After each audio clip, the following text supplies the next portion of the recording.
Bueno, muchísimas gracias por la introducción y de nuevo muy agradecido de estar acá. Papel mío es hablar un poco sobre el manejo endoscópico de las complicaciones virales del trasplante. También voy a enfocarme mucho más que en el manejo, voy a hablar mucho acerca de las complicaciones que encontramos en estos pacientes. Entonces, el problema del trasplante es que aunque ha mejorado muchísimo en los últimos 30, 40 años, ¿sí? El talón de Aquiles del trasplante siguen siendo las complicaciones biliares. Pueden ocurrir un 10 a 30% de los pacientes y son una fuente importante de morbilidad y mortalidad en ellos, tanto para el paciente como para el injerto. Por lo tanto, afectan la calidad de vida de estos pacientes y la calidad del injerto post-trasplante. Entonces, en el trasplante normal y corriente, pues esta es la anatomía que tenemos. Esto es un trasplante cadavérico donde vemos que la unión de la arteria hepática va conjuntamente al lado de la unión del colédoco cuando es término terminal. Esta es la situación clásica de un trasplante de donante cadavérico y como vemos en esta zona donde está la arteria hepática y el colédoco es una zona que tiene una vascularización un poco compleja, porque aunque está muy bien vascularizada la zona proximal y distal, la zona media del colédoco, ¿sí? Depende mucho de la arteria hepática. Entonces un tercio de la arteria hepática va a irrigar esta zona en azul, ¿sí? Y 2/3 van a irrigar la zona retroduodenal y retroperitoneal que van al colédoco distal. El problema obviamente va a ser la zona donde se hace la anastomosis. Donde se hace la anastomosis tanto de la arteria hepática y la zona que irriga el colédoco es la zona donde nos preocupa y tenemos más problemas. ¿Por qué? Porque hay menos irrigación. Entonces es una zona susceptible de isquemia, sobre todo cuando hay problemas en la arteria hepática. Por lo tanto, cuando consideramos las técnicas quirúrgicas que hay disponibles hoy en día, pues tenemos la técnica quirúrgica de unir el colédoco con ducto a ducto, que es lo que se hace normalmente, y en algunos casos o en pacientes con colangitis esclerosantes, aunque cada vez menos, se puede hacer una Y de Roux y hacer una unión enterobiliar. De todas maneras, más comúnmente siempre tenemos el ducto a ducto y es lo que sufrimos nosotros, los pacientes que llevamos post-trasplante, es lo que solemos ver problemas en esta anastomosis. En el donante vivo es otra historia. El donante vivo, como ustedes saben, hay una zona más difícil de unir. Los conductos biliares son muy finitos, como ven ustedes acá, y la zona de la arteria hepática también es de un difícil anastomosis. Por lo tanto, el conducto biliar que se anastomosa es un conducto más fino, ¿sí? Y la irrigación es más compleja. Por lo tanto, estos pacientes tienen más incidencia de complicaciones biliares post-trasplante. Entonces, estas complicaciones biliares, como les dije, ocurren principalmente después del trasplante, pero son más comunes en el donante vivo. En el donante cadavérico pueden ocurrir hasta un 20% de los casos y en el donante vivo hasta en un 40% de los casos. Y esto obviamente depende del tipo de anastomosis, el uso de tubos en T o no tubos en T, si el cirujano los deja, si el donante es cadavérico o no es cadavérico, o es corazón parado, y obviamente la técnica quirúrgica y la expertise del cirujano. Entonces, estas son las complicaciones biliares más comunes. Obviamente, lo más común son las estenosis anastomóticas, las fugas biliares, el biloma también lo vemos con frecuencia, y las estenosis no anastomóticas que pueden ocurrir por isquemia del árbol biliar en todo el territorio hepático. Y hay otras complicaciones menos comunes como son los moldes biliares, los cálculos, la disfunción del esfínter de Oddi, el mucosele o la hemobilia. Obviamente la anastomosis es el problema principal que solemos ver nosotros cuando evaluamos a estos pacientes en la consulta post-trasplante. Entonces las complicaciones pueden ser tempranas o tardías, y tempranas normalmente pueden ocurrir las primeras 6 semanas, que normalmente son debidas a problemas técnicos de la cirugía, si la anastomosis quedó muy apretada o si hubo problemas con el tubo en T. Y estas anastomosis cuando están muy apretadas son de un manejo endoscópico, pero es bastante sencillo manejarlo. El problema es cuando son más tardías y suelen ocurrir más allá de 6 semanas, donde ya hay problemas de isquemia por la arteria hepática y son secuelas muchas veces de problemas que hubo en la isquemia reperfusión del órgano, ¿sí? Y puede haber obviamente estenosis no solo de la anastomosis, sino anastomóticas, no anastomóticas en la zona iliar e intrahepática. Entonces, obviamente, nos preocupa tanto las tardías como las tempranas y entre más rápido las diagnostiquemos, pues mejor resolución tienen. Estos son los factores de riesgo conocidos. Todos los pacientes que se someten a un trasplante tienen factores de riesgo tanto del donante, del receptor y de la técnica quirúrgica. Entonces, lo que más nos preocupa siempre es que haya una trombosis de la arteria hepática. Cualquier problema que haya con la arteria hepática por bajo flujo o si hay trombosis nos va a hacer que la zona de la anastomosis quede muy susceptible a isquemia. También la isquemia reperfusión, o si hay injurias de isquemia reperfusión por tiempos prolongados de isquemia caliente o fría, aumentan ese riesgo. El uso de tubos de Kerr o tubos en T es muy controvertido porque muchas veces estos pacientes que llevan tubos en T, al retirarlos pueden tener problemas de fugas peribiliares.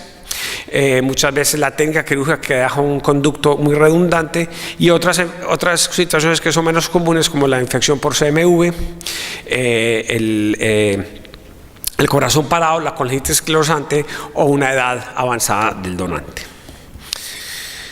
La mayoría de los pacientes no tienen ningún síntoma. Esto lo solemos nosotros ver normalmente en la consulta post-trasplante. Vemos que los pacientes llegan a nosotros después de un mes, 2 meses y tienen una alteración en las transaminasas y pueden tener muchas veces alguna síntoma no específico de fiebre o prurito. Es raro que los pacientes tengan dolor abdominal, colangitis, pero cuando tienen dolor abdominal y tienen colangitis o ascitis, siempre nos hace pensar que puede haber una fuga biliar. En la mayoría de los casos son elevaciones asintomáticas de las transaminasas, de la gamma GT y la fosfatasa alcalina, y obviamente el diagnóstico diferencial para todos el primero es el rechazo, si hay rechazo o no, si hay recurrencia de la enfermedad primaria, si son colestasis inducidas por medicamentos o una hepatitis fibrosante colestática postvirus C que hoy en día vemos muy rara vez. Entonces el algoritmo que tenemos para valorar a estos pacientes va basado en que si las enzimas hepáticas de un post-trasplantado están aumentadas o el paciente tiene síntomas de fiebre o dolor abdominal, obviamente lo primero que vamos a realizar es una ecografía con un Doppler de la arteria hepática.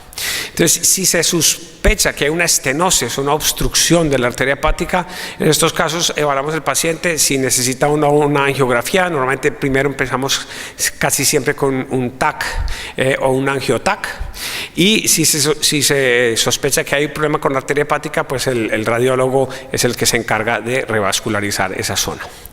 Si la ecografía de estos pacientes muestra una dilatación de la vía biliar con piedras, normalmente estos pacientes son llevados directamente a una CPRE, pero si es normal, lo que suele ocurrir muchas veces con las ecografías en estos pacientes, que es una ecografía normal y hay sospecha de una obstrucción biliar, hay dos cosas a seguir. Si la sospecha de que una obstrucción biliar es alta porque el paciente tiene factores de riesgo, estos pacientes normalmente los llevamos a una colangiografía, una resonancia. Y si la sospecha es muy baja de que sea una obstrucción biliar y que sea posiblemente un rechazo, pues estos pacientes consideramos una biopsia hepática. Si la biopsia hepática muestra que hay signos de obstrucción biliar con proliferación de colangiocitos, ¿sí?, esos pacientes los sometemos a una resonancia, y si no, ya se trata de acuerdo a lo que muestra la biopsia, si es un rechazo o es isquemia.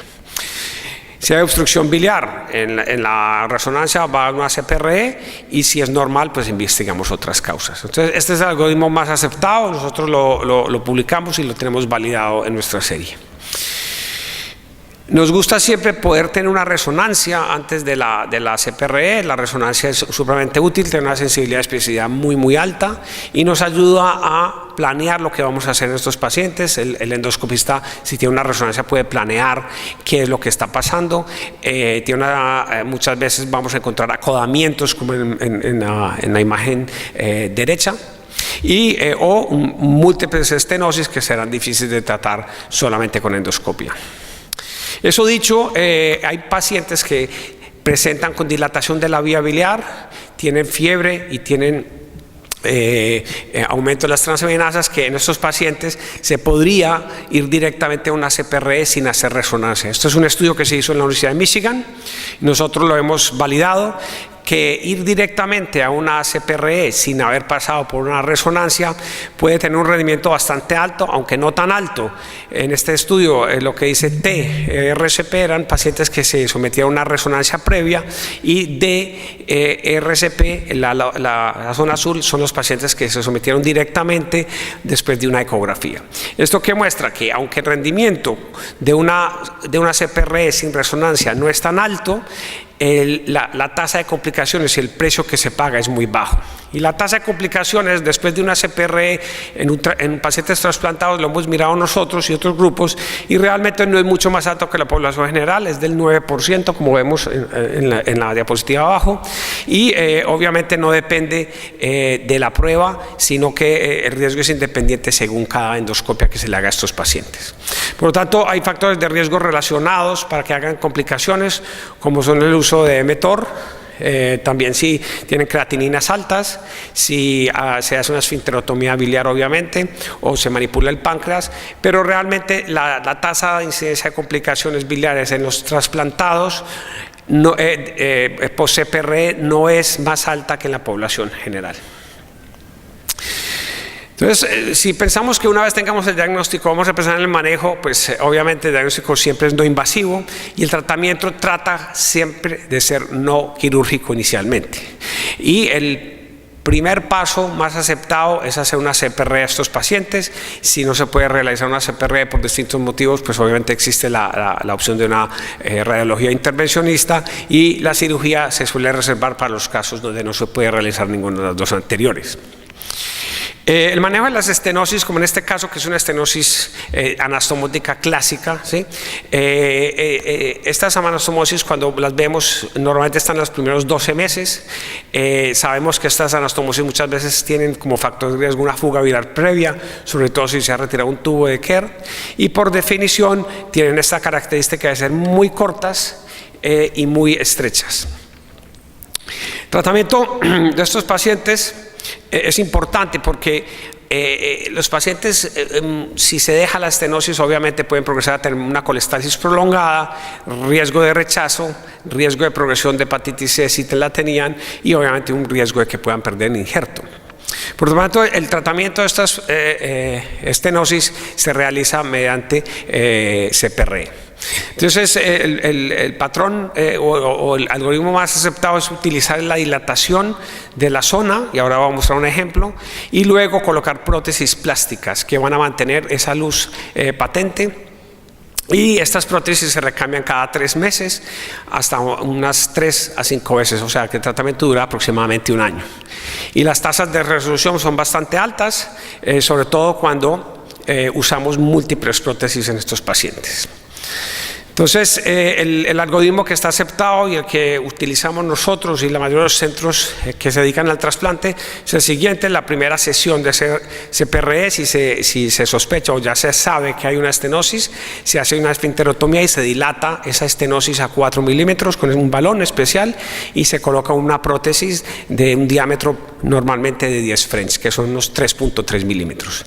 Posteriormente, a los 3 meses, el paciente viene, y en esa sesión lo que se hace es que se retira la prótesis, dilatamos a 6 milímetros y se colocan 2 prótesis o más, y así se hace sucesivamente hasta encontrar el punto donde podamos colocar entre 4 máximo 5 prótesis, y al cabo de 1 año la resolución de estos pacientes es bastante alta, alrededor del 90%.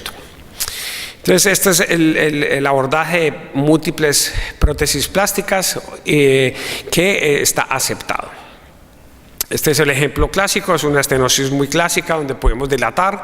Posteriormente podemos poner aquí 2 prótesis, y con el tiempo, como vemos aquí, se van poniendo más prótesis hasta que en este caso había 5 prótesis, y al final del tratamiento, que es 1 año, al retirarlas pues hay una resolución de la estenosis.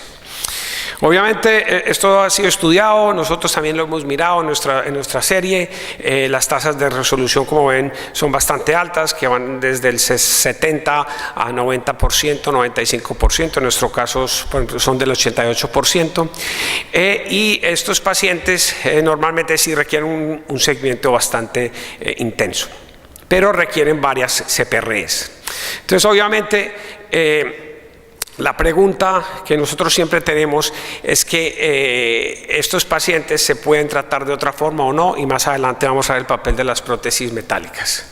Las estenosis de donante vivo son más complicadas de tratar porque son los ductos pequeños, como ven aquí este acodamiento que ven ahí, donde hay una angulación bastante importante, es bastante común en los trasplantados, y estos pacientes los tratamos de igual manera, dilatamos y ponemos prótesis, pero las tasas de resolución no son tan altas como en el donante cadavérico. Entonces, el papel de la prótesis metálica se ha hablado por muchos años que sea posiblemente mejor que poner prótesis plásticas, porque una prótesis metálica es autoexpansible, tiene una fuerza radial mayor y se puede colocar una prótesis y retirarla unos 6 meses después sin tener que hacer tantos recambios de prótesis. Lo que pasa es que esto se ha mirado en muchas series retrospectivas, en algunas series prospectivas, y hay bastantes estudios que muestran que tiene una resolución bastante aceptable. Hay una revisión sistemática que miró esto, y el problema de las prótesis metálicas es que, por lo menos esta revisión sistemática que ya tiene unos años, eran que tenían una tasa de resolución muy similar a las prótesis plásticas, y tenían una tasa de migración, digamos, las prótesis emigraban de una forma muy importante, hasta en un 16-20% de los casos. Entonces obviamente al solo tener casos se han hecho varios estudios prospectivos. Este es un estudio no randomizado donde se vio que la resolución con prótesis metálicas cubiertas de la estenosis era del 88%, pero con una intención de tratar mucho menor. El problema es que en estos pacientes la tasa de recurrencia, ¿sí?, era bastante alta, y tenían otro problema, que tienen efectos adversos bastante importantes como colangitis, tenían dolor abdominales y pancreatitis de una forma bastante preocupante. Este es un estudio no aleatorizado, por lo tanto se procedió a hacer un estudio aleatorizado. Este es un estudio multicéntrico que se hizo en Estados Unidos, donde se evaluaron pacientes con trasplanteados y donde se compararon las prótesis cubiertas metálicas versus las prótesis plásticas, y aquí vemos la tasa de resolución al año era exactamente igual, o sea que no eran superiores las metálicas sobre las plásticas, y por lo tanto no se puede decir que una es superior a la otra. Y el otro problema que hay con otro estudio que se publicó el año pasado es que tampoco mostró una resolución mayor, ¿sí?, pero la duración del tratamiento sí era mucho menor. O sea que la duración del tratamiento era menor, pero la tasa de migración de las prótesis, como ustedes ven ahí, es del 33%. O sea que las prótesis en los pacientes pueden migrar, muchas pueden migrar al intestino, pero a veces pueden migrar proximalmente y quedar en el hilo hepático, y esto ya es un problema mayor porque retirarla endoscópicamente es difícil, y la mayoría de estos pacientes requieren una cirugía. Esto es bastante raro, pero puede ocurrir. Este es por lo tanto un área que sigue en debate, y la prótesis metálica tiene su papel, pero no se puede decir que es superior a la plástica. La colangioscopia se ha utilizado, nosotros la hemos valorado también, porque la colangioscopia en el trasplante permite muchas veces franquear estenosis que son difíciles de hacerlo por vía radiológica, y de forma visual, como haríamos una estenosis en cualquier tubo digestivo, el esófago o el colon, podemos ver directamente hacia dónde vamos. Entonces tiene un papel importante. Nosotros hicimos un estudio tratando de ver el papel de la colangioscopia en el trasplante, y realmente pudimos ver que, aunque era un estudio pequeño, pudimos observar que hay dos tipos de anastomosis. Hay anastomosis que simplemente son cicatriciales, ¿sí?, y estas normalmente responden muy bien al tratamiento endoscópico, y todas las estenosis que vemos donde la cicatriz está ulcerada, hematosa, y tiene algo de de friabilidad son de mal respuesta endoscópica, y estos pacientes es algo que posiblemente tenemos que evaluar posteriormente, pero es mejor que vayan a cirugía porque la misma característica de la estenosis no permite un adecuado tratamiento. Ahora hay una mejor visualización. Los colangioscopios hoy en día son digitales, antes eran de fibra óptica, y con la mejor visualización pues podríamos nosotros ya más adelante ver si realmente esto lo podemos validar con equipos de mejor visión. Doctor Cárdenas. Un minuto. Vale. Entonces, ya para acabar, simplemente voy a hablar sobre la fuga biliar. La fuga biliar tiene una incidencia del 2 al 25%, es un problema común, y hay que tener en cuenta que puede ocurrir en la anastomosis después de que retire un tubo en T. El tratamiento de elección, por lo tanto, es hacer una esfinterotomía por una prótesis plástica, y esa prótesis plástica, por lo tanto, permite la resolución en 90% de los casos. Y con esto voy a terminar la charla porque veo que tenemos problemas de tiempos. Muchas gracias.